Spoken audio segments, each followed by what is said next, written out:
is, well, it's titled Foul Play, and I'm not going to say anything more, as I don't want to give anything away. So I'm simply going to hand over to Michele, seeing as she has the gift of gab anyway. Michele, over to you. Hi, my name's Michele, as you all know now. And, well, I've been interested in the commodity market about 3 years now.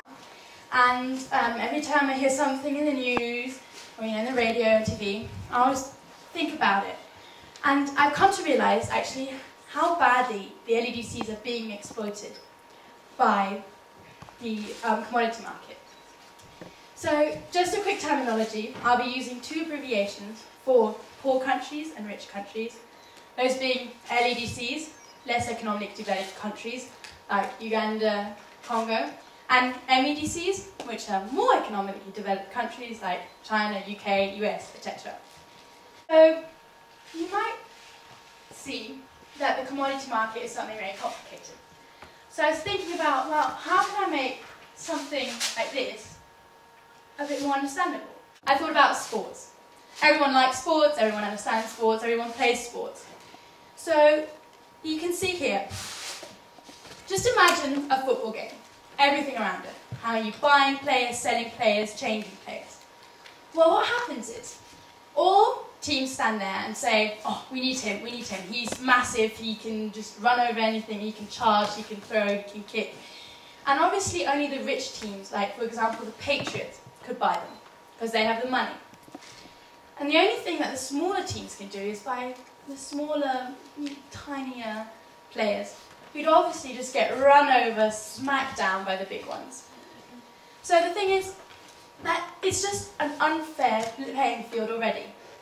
And the thing is that big teams go to the players and say, all right, look, I'll buy you in a month for $1 million. Wait a minute, how can we already know how much that player is going to cost in a month? What about if he breaks his leg? What about if some family issues just make his market value sink? It's just, you can't speculate on something that you have no idea about. And by speculating and speculating on something that we actually have no knowledge about, we make the prices completely different than they actually are, which doesn't help the small teams to get their players, and they're left with the smaller ones. Therefore, speculation doesn't help the smaller teams to access their vital players, vital commodities like rice. Another vital flaw is, okay, you've got the whole game, everyone's set, all the players are standing there ready to completely charge against them. You've got the whole referee standing there looking if anything's going to go wrong, if he's doing everything right, there's any foul play going on, a bit of dirty work, no, okay, everything's fine. Well, the thing is, in the commodity market, there's nothing. There's no referee, there's no one saying, well, you're not allowed to do that, really. Everyone can just do what they want. Like, smack them down, hit them in the face, pull their feet. It doesn't matter, because they're allowed to do it. And who's allowed to do it? Well, obviously, the ones who are bigger, the ones who are more aggressive, the ones who can just, do anything they want. And in our world, that's the rich countries. That's the MEDCs.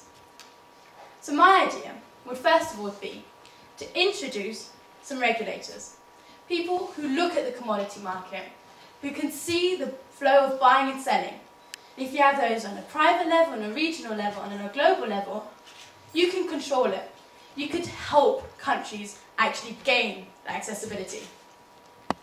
And in addition, I would suggest that speculation, which as we saw was a really vital factor, that it be taxed. Because by taxing something that's bad for smaller countries, we could create a fund with that money, so that LEDCs can access that money for education, healthcare, any social issues that have to be addressed.